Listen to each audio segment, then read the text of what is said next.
New Orleans, coming to you from the Toyota studio at Radio Row.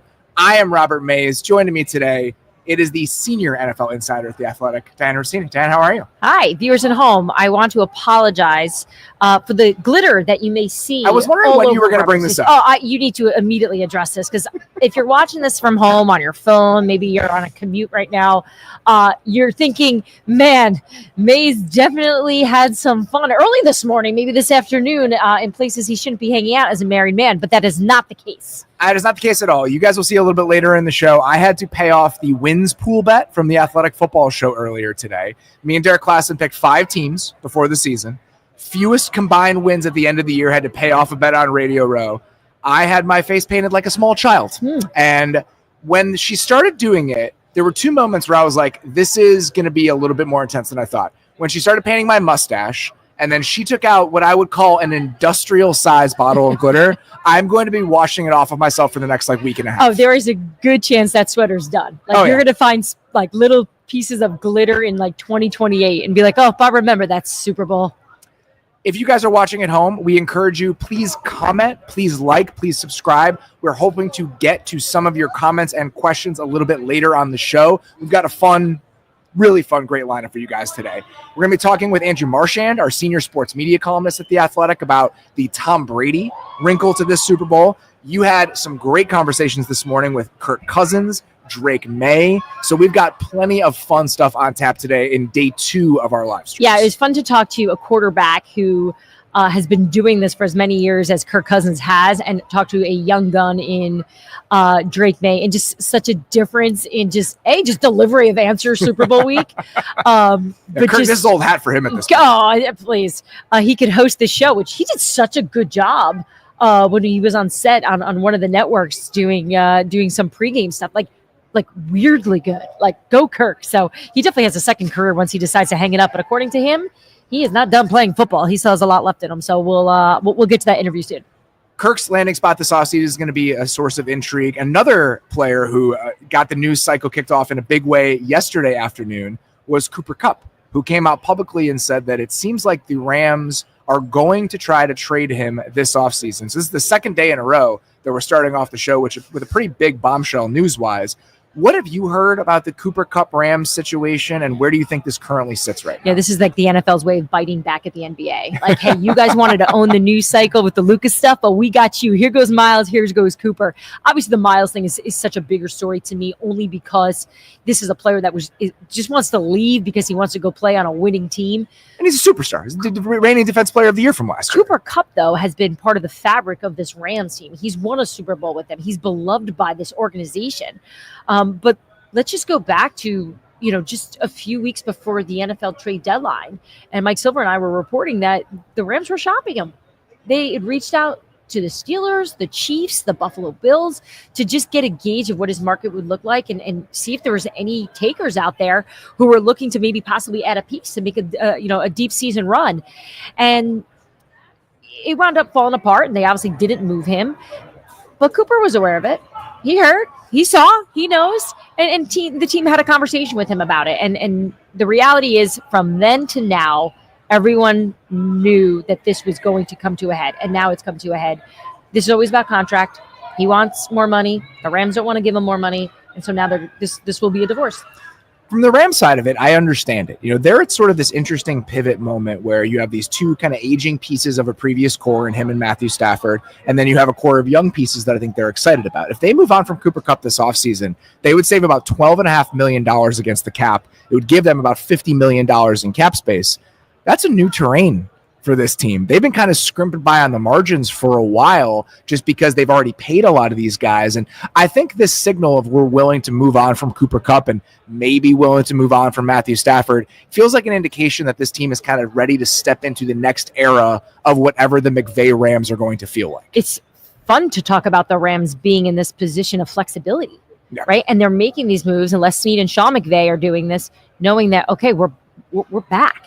Because it's hard to remember that they've been strapped a bit because McVay's gotten so much out of this roster and so much out of this team. And during the trade deadline, if you recall, the Rams weren't doing well.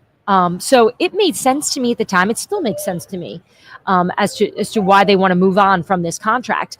But this new era of Rams football is going to look the way it did really at the start of McVay's reign in LA, because now they've got money and they just need to make a decision at the quarterback position. But to have to say goodbye and move on from a Cooper Kupp, I think that's just a really big deal for that locker room, for what he brings and his relationship with Matthew Stafford. They have breakfast every morning, the stories that we all report about them. So this was a hard conversation to have, I'm sure, because it was difficult back around the trade deadline. But this is the business of football. I also think in a lot of ways, I mean, even going back to like 2018 and like the early stages of the McVay Rams, Cooper Kupp always felt like an expression of who this Rams team was. And you can do that from a more of a culture sort of point of view, but you can also look at a nuts and bolts football thing. The way that they were able to play with 3 receivers on the field, but make it feel like you had a tight end out there, in large part, that was because of the way that Cooper Kupp played. So when you go back all the way to like when we all kind of came to understand who McVay's Rams would be, a lot of that was expressed through Cooper Kupp specifically. So the fact that he's ready to move on, or they're ready to move on from him, this really does feel like the closing of a chapter for that entire organization. You know how yesterday we talked about what are the Cleveland Browns without Myles Garrett? It's hard to understand the identity of that team without Myles, because what's the shiny piece? What's the interesting part of them? Let's just say, for this conversation, they move on from Matthew Stafford because they don't want to pay him, and maybe Sean McVay has his eye on someone else. So no Matthew Stafford, no Cooper Kupp. Who are the Rams? Like, how do you view them as just putting themselves in a great position to get younger and better, perhaps? I think that Puka kind of has taken up that mantle a little bit. When you think about his skill set and how unique it is, I think they have been able to build the offense through that. And the offensive line is still coming back mostly intact. Alaric Jackson, their left tackle, is a free agent, but a lot of those pieces are going to be back in the fold. Their ability to run the ball now, the way they can with Kyron Williams, and then build the passing game through Puka, I think that's fine on the offensive side. And then on defense, you've just got those terrors up front. And I think building it around the pass rush, Puka, and the running game, that makes sense to me. Obviously, the biggest domino yet to fall, which we'll talk about a little bit later in the show, is what happens with Stafford. Because then I think that's a huge departure from whatever the previous iteration was. And that's really a signal that we're embracing what feels like a new era. And I feel like with most teams, if you told me that this veteran quarterback that's won a Super Bowl is a good business decision, and I would be questioning the team. But when you have a coach like Sean McVay who has this ability to get the most out of pretty much any quarterback at this point, I don't panic as much. Do I think he wants Matthew Stafford back? Yes. I think that entire coaching staff does. But I don't think that there should be any concern at the quarterback position if they lose Matthew Stafford, knowing that maybe they can get a guy like Sam Darnold. I would be fascinated to watch what the Rams offense would look like with a different quarterback, because that offense became an expression of Matthew Stafford in the same way the old offense was kind of an expression of Jared Goff. So what the Rams would look like with a different skill set in there, that's something we may have to tackle. What another offense is going to look like with Cooper Kupp is now the biggest question for me. If he's going to move on, if the Rams are going to move on from him, where does he make the most sense? He's at $12.5 million base salary next year, which if you're looking at potential options, like to me, the two guys skill set wise that I would compare that might be available this spring are like him and Chris Godwin. If you'd rather not pay Chris Godwin $18 million a year and you'd rather have sort of a shorter term answer, is Cooper Kupp going to be an option for a team like the Steelers who need receiver help, or the Bengals who may move on from T. Higgins? Are there any other teams that, as you think about early partners with the Kupp trade, that makes sense to you? Yeah, let's go back to the teams that we're calling and that we're having conversations. The Buffalo Bills. I think what we saw Josh Allen do with the options he had at receiver, he did a great job, but I think it's very clear they need a bigger player. They need a bigger piece. They need a star. And I think Cooper Kupp could fit there. I do think the cost may be a little much for Buffalo. They already gave away 3 for Amari Cooper. I mean, they're already dealing with fewer draft picks than a lot of other teams. Which is also why they didn't trade for him before the trade deadline. It just was going to cost them that much. But I do believe that the Rams are going to be willing to take on some of his contract to make sure that he moves on and goes to a place he wants to go, which tells you they're really ready to move on, right? Like when I tell you that they're willing to do some of that, that always says like, all right, they've come to a point where both sides are just ready for this thing to split. I've got a couple juicy ones that I want to throw out here. Nick Caley just got hired to be the Texans offensive coordinator. Stephon Diggs is hitting free agency. Tank Dell is not going to be healthy when next season starts. I think that Cooper Kupp's skill set aligned with Nico Collins' skill set and what is going to be an offense that he is familiar with. I'm already paying attention to that because I actually think it makes sense on a lot of different levels. That one's fun to me. I like the Cardinals. If you think about the receiver types that the Cardinals have right now, a slot option in Cooper Kupp's vein as like more of a possession guy, I think makes sense for them. And then the other team who's about to lose DeAndre Hopkins, we'll see what happens with Rashee Rice coming back. Are the Chiefs a potential destination for a Cooper Kupp this offseason as they're seeking out more receivers? Right now, Brett Veach is on the phone. He's getting Myles Garrett and Cooper Kupp before Sunday's game. Why do you keep trying to do this? You're just going to break the will of so many people who don't want to see the Chiefs keep doing this. You're trying to put every good player in the league on this Kansas City team. I'm just trying to milk this story too. I love this idea of them making some big move while they're focused in on winning their third straight Super Bowl. But again, the Chiefs were one of those teams that were poking around on that. And again, a lot of this had to do with why the Chiefs didn't bring him on was his salary. But now that the league will soon find out that the Rams are willing to take some of that on, I think he'll have way more suitors. We alluded to this a little bit earlier. You guys are about to see a clip of me looking absolutely ridiculous as I pay off this bet. And we're going to get to our conversation with me and Michael Pittman from earlier today right now. Coming into the season, I was really excited about what you guys could be at offense. Yeah, I thought the flashes in 23 were really intriguing. And I actually thought Anthony played pretty well in that 4-game stretch that we saw. And Shane has done such a great job in his career. And it probably didn't go the way that you guys wanted it to go last season. At what point, because I'm sure you have a similar level of excitement. You're watching people in camp. You guys have a lot of talent. At what point, whether it's during training camp or into the season, do you guys realize this is maybe going to be more of a process than we hoped it was going to be? Yeah, I mean, you have to expect that development doesn't happen overnight, but that doesn't mean that we're not going to compete, right? So, like, we're going to go out there and compete whether we think we have a chance or not, right? And like, that's not me saying that I didn't think we'd have a chance, but like, that's just how, like any type of competition, like you go out there because you never know what happens. Like, the best team doesn't always win, like in football, right? And like, you've seen teams that you didn't expect to do certain things go on and achieve things that nobody had like planned for them, right? So, so I guess just the short answer is you have to, like, you can't expect like overnight success as much as it seems like that, like with some guys. It's like it's just not that common, and football is a development, like, for everybody, right? Like whether you're year 1 or you're year 15, like, everybody is continuing to develop in every stage of their career.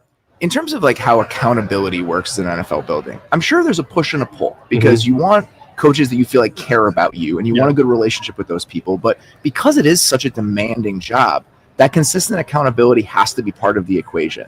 So when you've been around coaches that you think do that well, what does that balance feel like? Where you feel like you're getting pushed, but at the same time, there's a level of care about the roster. Yeah. I always appreciate brutal honesty, but there's a difference between honesty and being disrespected. And the coaches who can be brutally honest with you, like, I feel like Reggie Wayne is the best at this, right? Because he is brutally honest, but he's not trying to disrespect you, and he really wants you to be the best player that you can be, and players can see that. So, like, just like when you have a guy like that, just like that helps you set that standard, and he doesn't really let you get slacked on the things you got to do, because he'll straight up tell you, it's just like, he'll be like, yeah, that sucked, and he will tell you in front of everybody. He doesn't care, which I think is great. Give me an example. Like, what's something where he really got on you for something this year? You're like, all right, I probably needed to hear that. Yeah, so I ran a slant route and I caught it, right? And I got the first down, but he kept on playing it. And like, he like just looks at me. He's like, that route stinks. And like, I'm like, what? Like, just like, I got a first down. And like, just like, and then just like Reggie's like, yeah, but you really could have maybe got 30 yards here. Like if you would have straightened him up, gave him a step, and then ran in. So like just like little things like that. Like even like when you're not expecting it, he's always trying to get you to reach that highest level. I want to ask you about players in the league and specifically guys you go against. Is there somebody over the last few years that you've either gone against once, a couple times, that you just really don't like playing against for one reason or another? Not even personality-wise, but like play style. Yeah, so I don't like playing against Myles Garrett. I certainly didn't like playing against Aaron Donald because TJ Watt too, because those are the guys that can change the way that you game plan. And when those guys are in, you know, offenses have a tendency to like not do certain things. Like I don't want to give up like our schemes, but just how long you can hang on to the ball for the most part. Well, it equals less passes. Sure. Like just like in a game, and with less passes, then obviously we don't get as much opportunity to do our job. The last thing I'll ask you, if you could steal one single trait from another receiver in the league, what do you think that would be? Tyreek Hill's speed. 100%. It's always the thing you don't have as much as you want, right? Oh yeah. I mean, like, can you imagine being 6'4" and strong and being the fastest player like in the NFL? I mean, that's like Calvin Johnson, right? so yeah. Joining us here now is the Athletics senior media correspondent, Andrew Marchand. And Andrew, I'm going to ask you a question similar to when I asked Dianna at last year's Super Bowl. She hadn't been on the job for that long when she saw me dressed as a hot dog on Radio Row. And I think there was part of her that was second guessing her choices as like a well-respected media professional. As someone now in the same spot and having to sit at the same desk as somebody who looked like that earlier, how do you feel about your decisions? So when I look at your glitter and also your illustrious career, I feel strong that I really did make a bad decision. If I could do it again, I would change it. If I'd known about the hot dog thing that never came up when I was talking to the Athletic, I didn't know people were going to be with glitter. I regret it. Speaking of regrets, you on your podcast today was talking about the Tom Brady-Fox marriage. And I think that there's been so much discussion about Fox's investment in Brady and what they got out of him this year. You said, and it feels like you feel pretty strongly about this, that they would do it again if given the opportunity. Why do you say that? Why do you think this has been something that Fox feels has gone well for them when I think a lot of the outside perception is probably to the contrary of that? Because you want Tom Brady on your side. If you look at again, this is their thinking, not necessarily mine, but it's not only doing the game. And when he does the game, obviously, I think it's a fair thing to say that Greg Olsen, who called the Super Bowl 2 years ago, who was their number one before Tom Brady, is a better analyst than Tom Brady. But when you look at what Brady brings in terms of sponsorships, in terms of cachet, it's a lot. And so is it worth $37.5 million a year? I'm not sure about that. But yeah, I think they do it again. Would you do it again? If you were in their shoes and you think about the return that they've gotten, if that's their view on it, how do you view the Brady experiment now that we're one season in and on the eve of him calling a Super Bowl? I would do it again because I cover sports media. So you need something to talk about. Not only that, I mean, when you talk about that contract, which, I was the first report in my old job, and you talk about Tom Brady, those are type of stories. The only disappointing thing about Tom Brady is that, to me, he hasn't been amazing and he hasn't stunk. So he's kind of a little bit boring in terms of the actual performance. I know the internet has their opinions, but they have their opinions about everybody, and they're usually everyone stinks. If you look at how he's developed from game one in Cleveland to where he was in the championship game a couple weeks ago and now going to the Super Bowl, he is better. And that comes with the reps, and there's a difference. But I'm interested to see. And the one thing that changes, at least for me, from my perspective in the column I'll write after the Super Bowl, is you grade him as a rookie in the first game in Cleveland. You're doing the Super Bowl. You're the number one analyst for Fox. The money I don't really get into, but you're making a lot of money. There's no curve. So you're either good or you're bad, and that's how personally I'll grade him. And I think also when you look at Tom Brady as compared to Greg Olsen, he's a little bit Drew Henson here in his scenario. If you remember at Michigan, Drew Henson was the golden boy. Everything was designed to have Drew Henson succeed, and they even shared time, even though over time Brady obviously was the better quarterback.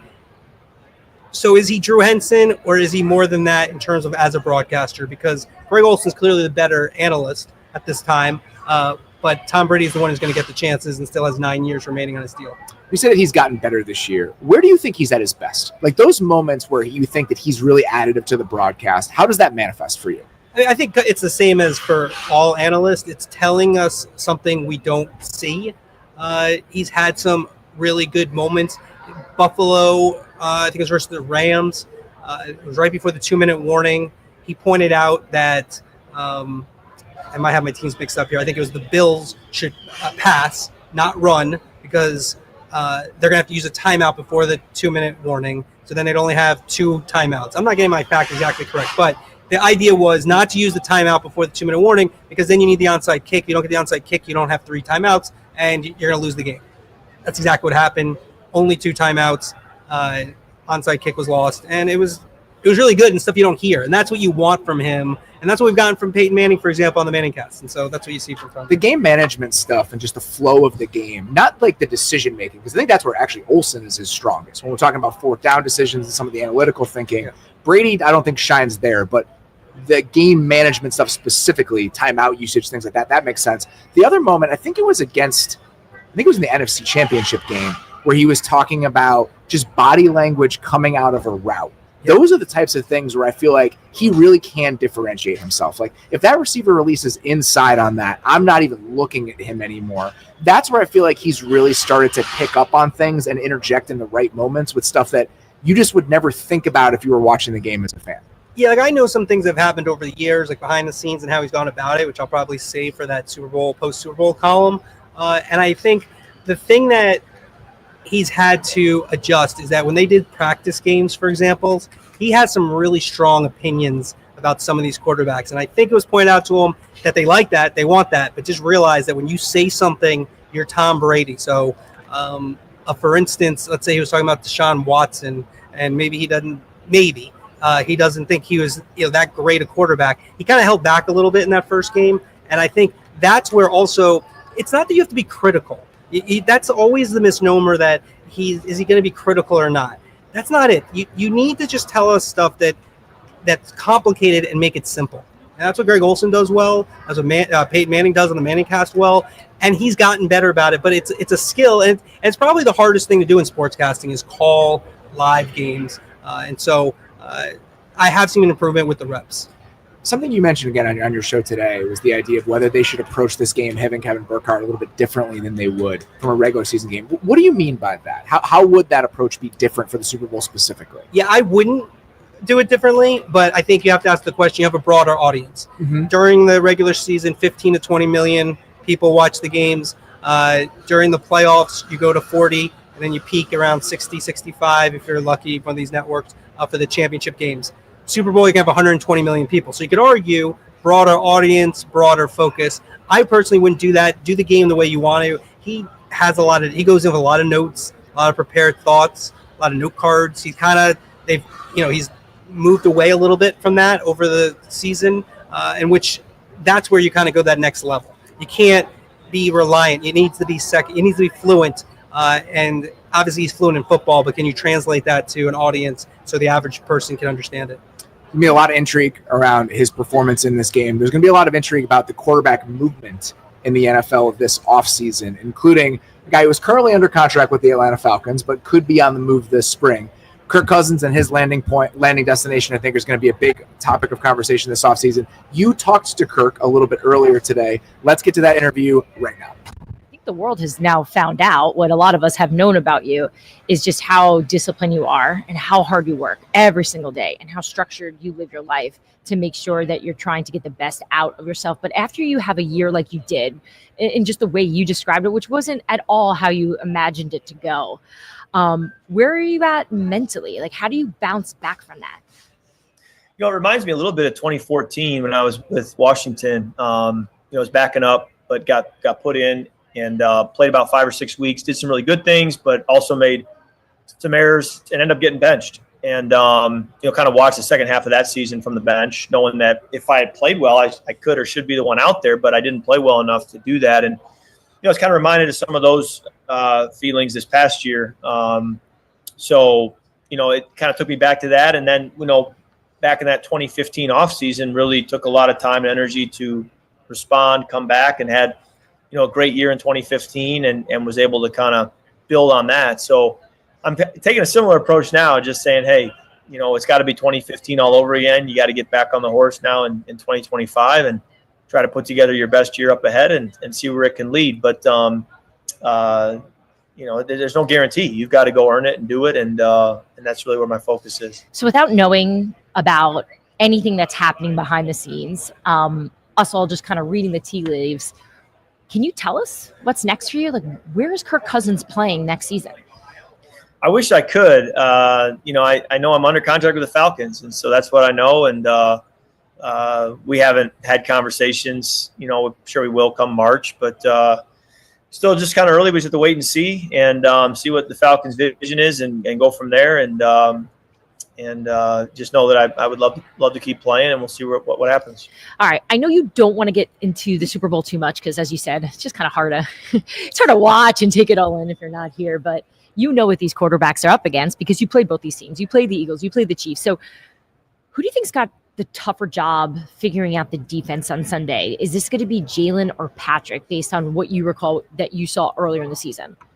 Yeah, we played the Eagles week 2, and at that time you don't really have a sample size to go off of to know quite what you're going against. And it was later in the year when I looked back to see, where defenses ranked. The Eagles, I think at the time when I looked late in the year, were like second in total defense. So really, really good defense. I think that goes back to Vic Fangio. It goes back to, Jalen Carter, the great pass rush they have.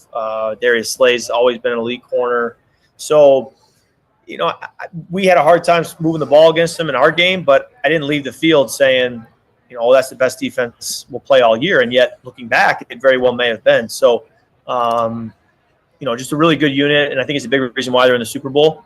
Spags and the Chiefs defense, they do such a good job. And I think what they do and what the team of the Chiefs does so well is just find the inches, find a way to win. They've done it now all season, and it's hard to bet against a team that does that. And as good as the Eagles are, as much as they control the line of scrimmage, when you're a team that just no matter what finds a way to win, that's what this league's all about. So with those defensive players that you played against, and again, earlier in the season, is there one defensive player that's going to be out on the field, you think, in the Superdome that's one of those guys that is just a nightmare for quarterbacks? Yeah, they both have one at the same position, that 3 technique interior defensive line position. They can move those guys around, but it's Jalen Carter and Chris Jones. Different body types, but really the same level of dominance where you need to have a plan for them. And if you one-on-one pass protect them much of the game, eventually they will ruin your day. So those 2 guys are a problem, and it's probably no coincidence that you have a dominant interior defensive lineman like that, and you're in the Super Bowl. I think whether you look at Aaron Donald with the Rams a few years back, having a guy like that makes a meaningful difference, and both teams do. So, Dan, I want to use that conversation with Kirk Cousins to get into a wider discussion here about just the quarterback landscape heading into this offseason. As you think about teams specifically, is there a team out there whose quarterback situation you find most compelling as we get into free agency? Well, Kirk Cousins is going to be an interesting name out there. It's just going to be who's going to be willing to take on that salary. What do you think happens there? Because obviously the Falcons are going to sit there and say, well, we're not going to cut him. You're going to have to trade for him. And there are teams out there who are going to say, okay, well, we dare you to keep him on the roster, because if he does get released, you could have a Russell Wilson situation where he's available for the minimum. If he gets traded, you're taking on $30 million in base salary. This is very early, but do you have a sense of who you think is going to blink first as part of all of that? I think the Falcons are going to try to make this work until they can't anymore. I know Kirk gets the sense, just through the interview, I feel like he knows that his days with Atlanta are probably over. So either way, I don't think he's going to be with the Falcons. And other teams know that. So that affects how those we can sit conversations are gonna here go. Super Bowl week together and say, we know that this is how this can work. Smarter people that are running organizations know that too. So the Russell Wilson example is perfect. And why wouldn't a team like the Cleveland Browns scoop him up. Kevin Stefanski, obviously familiar with Kirk Cousins. He was his offensive coordinator at one point when Kirk was in Minnesota, but before the Kevin O'Connell time. So to me, as we've talked about, and it's really become the theme of this week leading into the Super Bowl, is the desperate teams for quarterbacks. And Kirk Cousins is going to be an interesting name to watch as we see this unfold and patiently wait to see if the Falcons would cut him. The Browns are a team I'm paying attention to just because they need an answer here at quarterback, and a cheap answer. You and I talked a little bit earlier this week about potential landing spots for Matthew Stafford, veteran quarterback, Russell Wilson last year. What are the Steelers going to do at quarterback? That's something I'm keeping an eye on. And then if the Rams do move on from Matthew Stafford, they become arguably the most compelling destination for any quarterback because of how that offense is set up. And they're a team that anything is on the table for me. In the same way that the Stafford trade kind of blew us all away and took us by surprise, them moving on from Stafford and getting a little bit creative about what that next solution is, I'm going to be paying a lot of attention to that. That's what I'm focused on. What's funny is we had no plans to really lean in on a lot of Rams talk here, but they're popping up in these conversations because there's some tentacles that they're touching. Pivot points for them. Correct. There are just so many different ways they could go this offseason. We threw this out on our podcast we did on Sunday night. If they trade Matthew Stafford, do they become a Sam Darnold destination? And speaking of Sam Darnold, the other quarterback involved in all of this is what happens with Aaron Rodgers? Because I could understand the Jets landing in both spots with this, where they say, listen, is it kind of a misalignment of eras where we were going for it and now we're not? And does Rodgers make sense for our current timeline?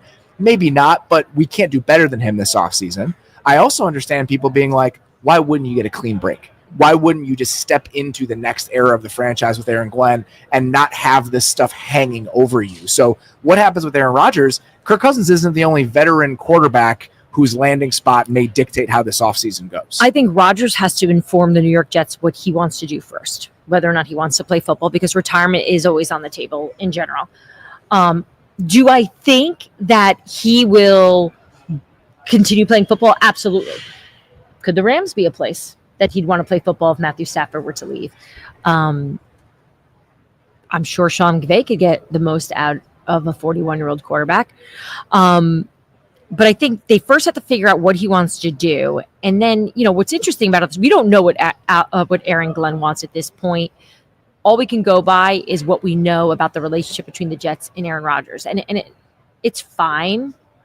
I wouldn't say it's spectacular. I don't think Woody Johnson is sitting there going, Aaron Glenn, make this work. Bring Aaron Rodgers back. He's part of the Jets. This is why we traded for him. I think they really want to empower this new head coach and letting him make the decision. But I don't think Aaron Glenn is going to be okay with just Aaron Rodgers rolling it back the same way he did the last 2 years there, right? I'm talking about interviews that he did during the week, missing camp, all the things that are not going to belong on the watch of Aaron Glenn. I don't think he's going to allow that because he knows in order to get control of this team, he's got to hold every single player accountable. That's kind of why I land in a spot where it's like, why don't you just move on? And is this worth dealing with? And I understand, like Aaron Rodgers 5 years ago, if you're Matt LaFleur, it's like, all right, let's make this work because he can still play at an MVP level. Where you're at, if you're the Jets, I just think that being able to control what the building feels like, make it feel new, make it feel young, make it feel exciting. He's too divisive. Yes. Right? I just don't think the juice is worth the squeeze. I don't think the drawbacks to me outweigh the benefits from having him on this sort of team. If you're a team that is on the doorstep of a championship and you feel like Aaron Rodgers is the best we can do at the most important position in the sport, maybe you live with some of that other stuff. That's not where the Jets are. The Jets are starting over, and I just don't know if Aaron Rodgers at this stage is the quarterback you want to start over with. Every candidate that interviewed for the Jets job was asked how they would handle Aaron Rodgers. What's your plan here? And most of the candidates were not afraid to say, I would move on from Aaron Rodgers. So most have leaned towards the way you look at it as, I want this thing to start fresh. He's too divisive. He's caused too many distractions. Let's just start this anew and rebuild this. But we'll see what Aaron Glenn winds up deciding, knowing that the quarterback market isn't very strong right now. one of our listeners in the chat pointed out something important here with the Kirk Cousins situation is that he has a no trade clause, a full no trade clause. So he could also just determine where he wants to go if they ultimately have to trade him. Something that Kirk said to you, and I think is really important as we consider what he can be for his next team. The Achilles injury apparently didn't bother him that much this season, but he did have some upper body injuries, the shoulder injuries that he was dealing with. So I think you could pretty easily, if you're a team looking at $1 million worth of Kirk Cousins, if he gets cut, and say, well, he was hurt last year, he could be better for us this year. This is a worthwhile gamble for where we're sitting right now. He also said that his ankle never went back to working the way your ankle's supposed to work. Seems like an issue. Seems like a problem when you're a quarterback. And when he said it, when we were talking, I had like a flashback to watching him in the pocket, and something always looked off. And I remember talking to people in Atlanta and talking to people close to Kirk at the time, and they just kept telling me, okay, he's not 100%, but he's healthy.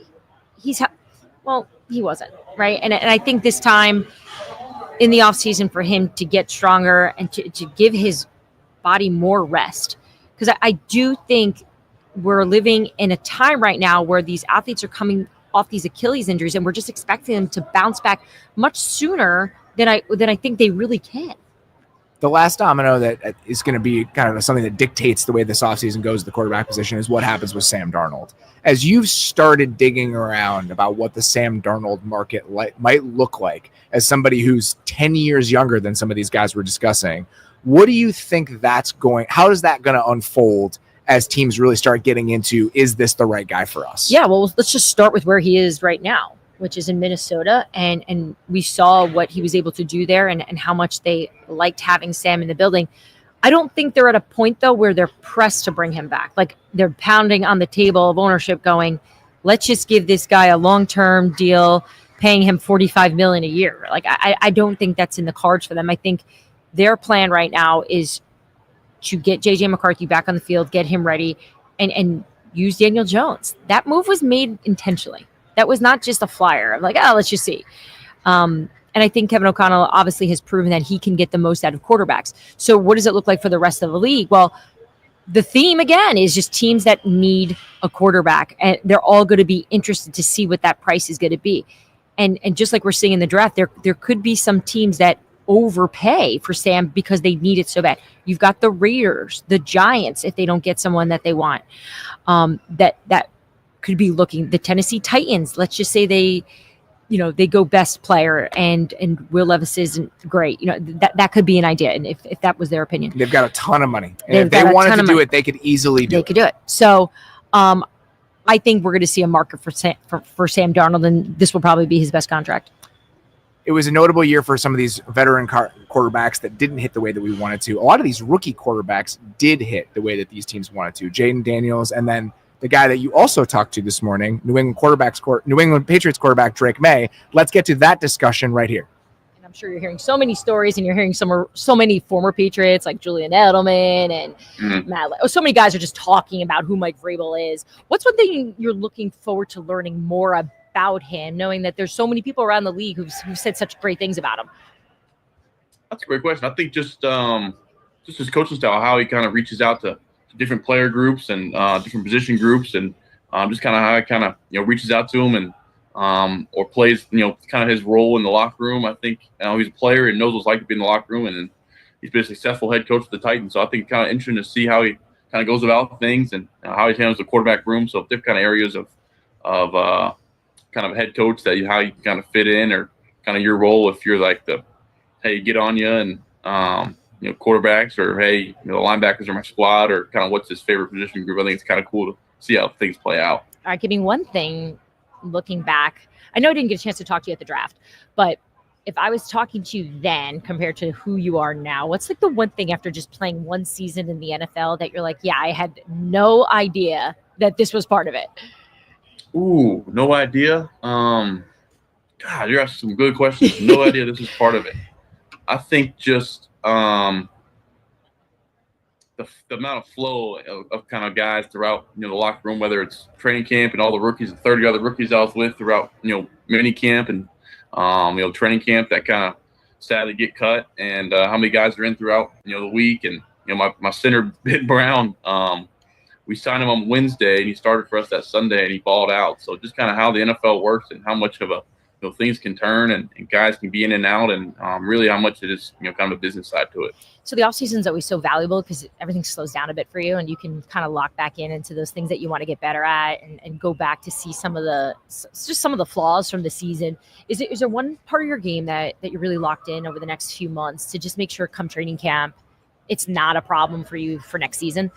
Non-tangible things on the field, I think just leadership-wise, taking the next step of being the guy and getting a chance to kind of make more noise in the locker room, and it was tough to kind of speak up as a rookie. So just kind of taking that next step in that, and then from there, just I think football-wise, quarterback-wise, you always got to stay up to date on footwork and little things like that. Yeah, that's always got to be a hard spot to be in, where you're the quarterback, so you're naturally the leader of the team, but you're 22 years old, you're the youngest guy out there, and all this is new. So in terms of just that confidence now stepping into this, do you feel that you're in a better position? And what is that style of leadership do you think that you lean towards? Like, how would I describe Drake Maye as a leader?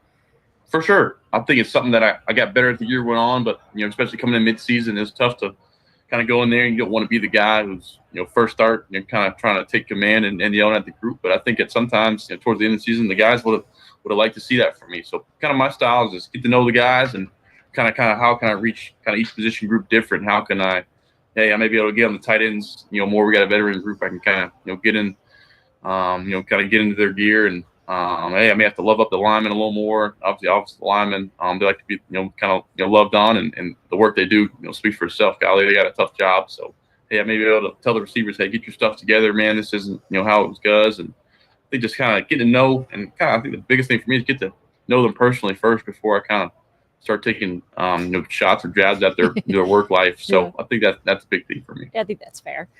Speaking of work life, it's my job to find out information, but I have a feeling, I don't know, I want to ask you, did you know Belichick was getting the job at UNC before all of us? Like, did somebody like pass that along, or did you find out when we did? Yeah, I had an idea. I knew it. Scoop City, Drake Maye taking over as the host since he's got all the inside scoop. He knew Belichick was going there. He's a player there. I mean, when you're a top 5 pick at quarterback, I think you probably carry a lot of weight back there. That's why I asked him. I was like, come on, just break my heart. You knew. I wish he texted me and let me know. That being said, you can check out on the Scoop City YouTube page. We played this game with him called May or May Not. He's still so young, and the Boston media is tough. It's a tough place to play. So I don't think he ever gets to have that much fun. So we try to have a little fun. And he answered some good questions. He recently got engaged. So he's wedding planning. He's going to lean into that a little bit. But we asked him some questions just about the whole wedding situation. He's got 3 incredible brothers, all athletes. How do you pick a best man when you have 3 brothers? So the way that I did it is, because I have 2 brothers, I just went with a friend. Because what can you do? There's no good decision. Yeah. So I think if you have more than one sibling, it allows you to step outside of the family and not hurt any feelings. I've been to weddings where they make, like, it would be like in this example, make all 3 the best men, and then they're all up there and they have 3 speeches. It was horrible. No, that's a mess. That's an absolute mess. That doesn't work out well for anybody. It's a mess. And the New England Patriots hoping not to be a mess, right? They got tons of cap money to spend here in this offseason. And you and I have talked about this a lot during this coaching cycle about the coveted jobs. And, a lot of the feedback I got around the league about Drake Maye was coaches wanted to go there because of him. And just what a testament to his potential that we saw enough. By the way, this is a team that didn't even start him. Remember going back to training camp and they went with Jacoby Brissett in order to give the rookie some time to develop. But in the end, he did enough for those around the league to see and go, I can make this work. I can build around this, and which is why a lot of coaches wanted that job. The way that you were framing it is that Drake Maye made the Patriots job the most attractive job in the cycle. As you look at the hires that have already happened in this head coaching cycle, if you had to pick one guy that you think was the best hire that a team made, who would you land on? I would go with Ben Johnson with the Chicago Bears. Oh, come on. Now you're just trying to curry favor over here. This place you acquire. Look, this was the target from the start.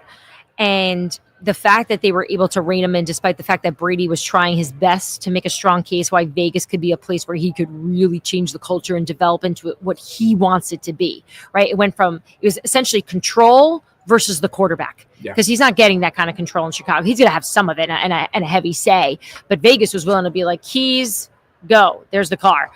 But with Caleb Williams going back to the idea of having a quarterback with talent, to pass on Caleb to go to the Raiders wasn't making a lot of sense to me at the time, but I understood the Brady element. So to me, just knowing that he has a plan in place, he's already making jabs at Matt LaFleur with the Packers. I'm all in on the attitude and the confidence that Ben Johnson's bringing. When he said that in the opening press conference, and he's taking a shot at LaFleur specifically, people kind of freaked out about it. And my response was, well, they clearly are friends. Yeah. Like, why would you even think about saying that if you weren't buddies with the guy? And then it comes out that they don't know each other. Love it. That is shocking to me. Love it. I love it. I just assumed they were buddies. Look, coming from the organization that has never beat the Packers like ever, so it's a strong take there to go hard and poke the bear, knowing poke the bear, knowing that the Bears have not been great against the Packers. But I liked it. Like he's has a little bit of a Wonder Boy vibe about him already. Just the way people around the league were talking about him, and what I really liked watching from afar were some of the decisions that he's made over the course of the last few seasons, trying to learn not only what it's like to deal with a team when they're losing and going through some tough losses, but also to be part of a team and an organization going through some of their wins. Right? You've seen it from every angle, correct. At every point in the timeline. So much of being a leader is finding ways to deal with the successes, and the problems. And I think the fact that he was self-aware enough to go, I'm not ready. When most people in football get an opportunity to be a head coach, they will jump at it, whether they're ready or not. And so the fact that he took the time to make sure he internally feels ready already gives him the edge because he's comfortable. You have to have a lot of ego to be an NFL head coach. But I think that a lot of guys run into problems because they have too much ego. They believe in themselves and their vision a little bit too much. And I think his willingness to take a step back and be realistic about where he was, whether this is me just being a Bears homer or not, it makes me feel a little bit more excited about the hire. And when you look at some of the other guys that have gotten these jobs, Pete Carroll, Mike Vrabel, Aaron Glenn, it all makes sense to me, right? I feel like they're steadying hands for organizations that need them. The reason that I think that Ben Johnson is the most important hire in the cycle is because it's not just about a steady handle. It feels transformative, potentially. When you think about the way the Bears have been talked about and the way that people kind of conceive of the organization, they're outdated, they're cheap, they're behind the times. Their willingness to be aggressive in this and to say, we're going to go get our guy. We're going to fly everybody private. We're going to shell out the money. I really do feel like it's an indication that they're potentially stepping into a different era of what we can expect from the brass there. And again, maybe this is a rationalization. Maybe I'm telling myself a story because I want it to be true. But there are glimmers of hope that this feels different for this team. Well, as much as we're giving him credit for having self-reflection, maybe that's what we need to do with ownership with the Bears, right? So these are two sides coming together going, all right, I needed to make change or I needed to learn more. And it seems like a marriage that can work. I do not want to be at the Super Bowl next year with you, though, and playing this back and going, we were so hopeful for what this could be, and this was an absolute train wreck. And I don't think it's going to. I don't. And I'm not going to come up here and make bets that this is going to work, this isn't going to work. There's some of these hires that I feel strongly that they're going to be able to at least make this team better. He is one of them. Like Vrabel in New England. They're going to be a better team. These are the type of coaches that just don't know how to lose. They know how to prepare their men. And with Ben Johnson coming from really learning under Dan Campbell as much as he has, this is a team who knows how to figure out who they are quickly as an identity and have that demeanor about them that losing is not an option. If we are sitting here a year from now and it's a disaster, I'm okay with that.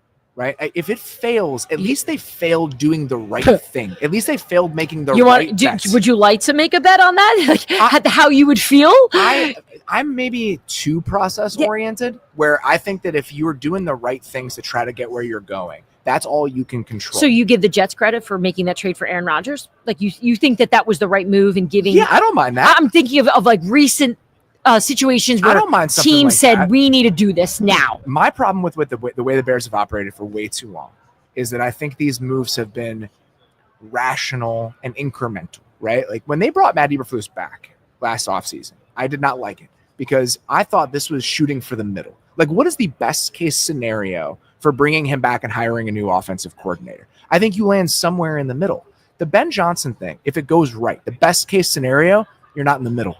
It's one of those guys who can really change the way that things feel. And these are big names to throw out there, but I think about what happened when McVay got to LA. I think about what Kyle Shanahan has been for the 49ers. And the Bears, Ben Johnson is that type of coach. He's that archetype of coach. Maybe it doesn't get there. Maybe it doesn't work out as well as those two have. But I think the bet itself and what you're trying to get out of it, that's what you should be shooting for. So even if you come up a little bit short, at least you were chasing the right thing. And too often in recent years, I just haven't felt like they were chasing the right thing. They were in that vicious cycle that we reference all the time where no one, it's almost, have you ever tried to pull a Band-Aid off of a little kid and because you feel bad, you don't want to rip it the way we rip it off each other as adults.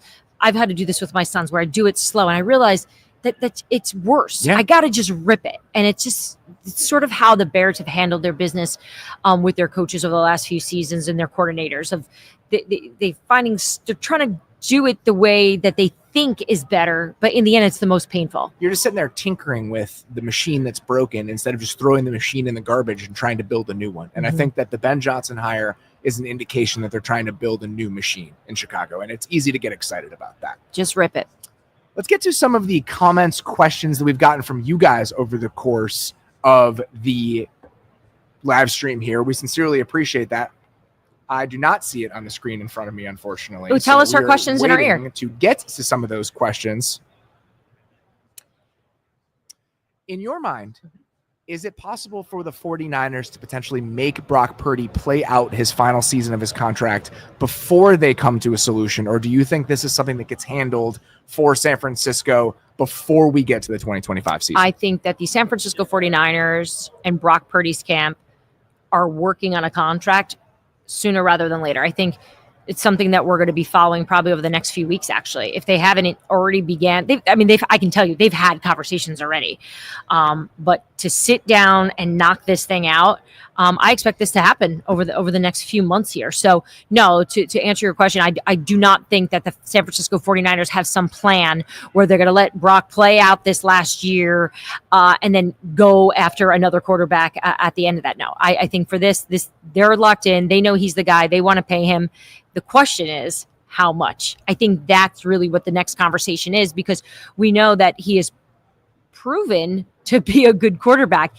But do you think he's good enough to reset the market? Is he? And we could debate this all day. So I think that San Francisco 49ers want to approach this as we are hoping that he's willing to give a little so they can continue fixing some of the roster, some of the salaries that they have going on, yet retain his services and not completely put them in a position where they can't really pay any big star players in the future. So we'll see if they'll be able to come to agreement. And just knowing Brock's personality and the way he handles this and how he sees it, I have a hard time believing that he's going to be banging on the table saying, make me $65 million a year. Well, guess what? How many Toyotas does $65 million a year buy you? Because I think that's what we would find out if Brock Purdy ended up getting that contract.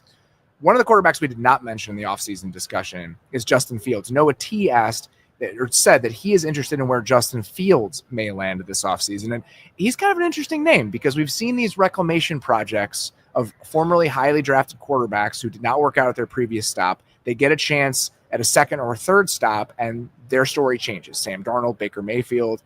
Do you think Justin Fields has a chance to be that guy for somebody this spring? And who do you think might be interested in making that happen? I could see the Pittsburgh Steelers keeping Justin Fields for next season. And I think Arthur Smith has really liked working with him. Yeah, it was apparent. Yeah. Even Arthur joined Scoop City in the summer, and this was when we didn't know who the starter was going to be. And it was one of those where you're trying to listen to every single word and read and hear the tone. and he did a great job of keeping it pretty even. But there was something about the work Justin Fields was doing mentally that stood out to me in the interview that was impressing Arthur. Because think about what Justin had been through. How could you possibly walk into any room, walk on a field with confidence after what happened in Chicago? So the fact that he'd been working on himself so much and the Steelers were seeing growth in him, and that led me to believe that they believed in him almost a little bit more than he was believing in himself. So I think once Russell's out of the building, if that is the decision that they decide to make, and Justin continues to get another season in Pittsburgh with Arthur Smith, I think this is where we could see him really take some big steps. But let's just say they decide, all right, we just want to shed all these quarterbacks that we have right now and start. I don't know where they would go for one, but let's just Matthew Stafford's available, right? Look, again, is this a move the Raiders make? Do they bring him in? This is a team that now with Brady having so much influence, they're not trying to rebuild at this point. I'm very interested in the idea of Justin Fields in a Chip Kelly rushing game. I actually think that would be pretty fun. I've already signed up for that now that you mentioned it. Yeah, so it makes all the sense. Chip Kelly, the highest paid offensive coordinator. I mean, we talk about owners changing their ways. You give Chicago credit for doing what they're doing with Ben Johnson and paying Chip Kelly $6 million to be the highest paid offensive coordinator. That's more than Liam Cohen was going to get. It is the dream. Making $6 million to live in a year Vegas? to be the offensive coordinator. You have one media appearance a week. No one's going to be calling for your job before they start calling for the head coach's job. Being able to be like the second or third guy on the totem pole and making $6 million a year, that's the dream. I'm so happy for Chip Kelly. Yeah, that is always funny to hear when the coaches go back and forth. I talked to Bill O'Brien recently about that, of just the drain of the college space, yet it is so enjoyable for some coaches that like that college space, but the work is obviously very, very different. So again, I think the market for Justin Fields will be so much better this time around than what it was last. Do you remember at the Combine, you and I were just talking and you kept pushing me to find out who the teams were calling the Bears to trade from. And I was like, Robert, nobody. I don't think there were that many teams that needed a short-term answer at quarterback last year. I think there are more teams this year because of how dire the draft situation is, where these teams that need a short-term answer, I think they'd be willing to roll the dice on Justin Fields in a way they wouldn't have been last offseason just because there were more options. Absolutely. And that's what we're going to see. This offseason is going to be completely focused on these bridge quarterbacks that are trying to fill some holes on these teams, trying to find their way and trying to find their next franchise guy.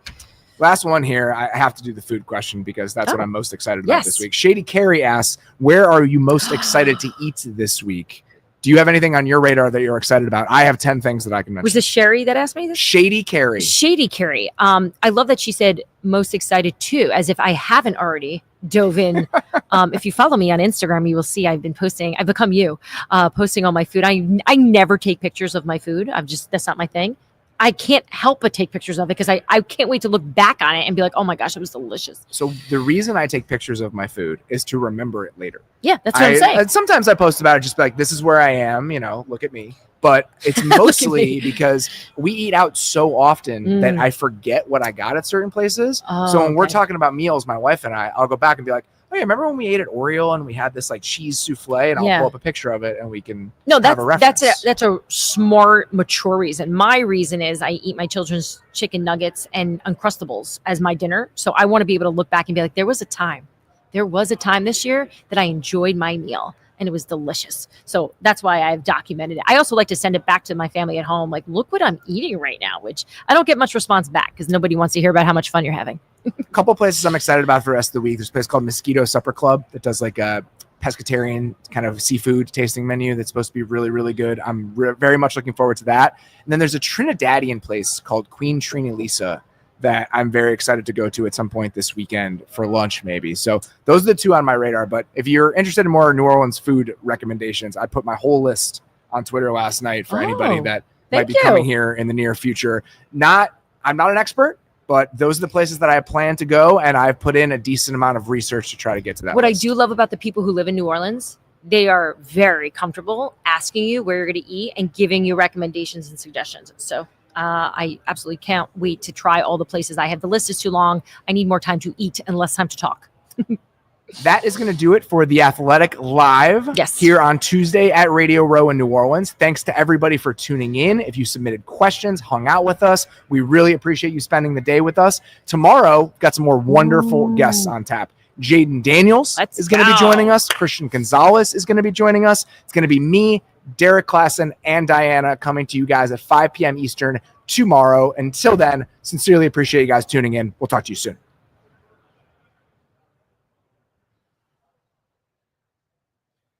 All right, 2 down.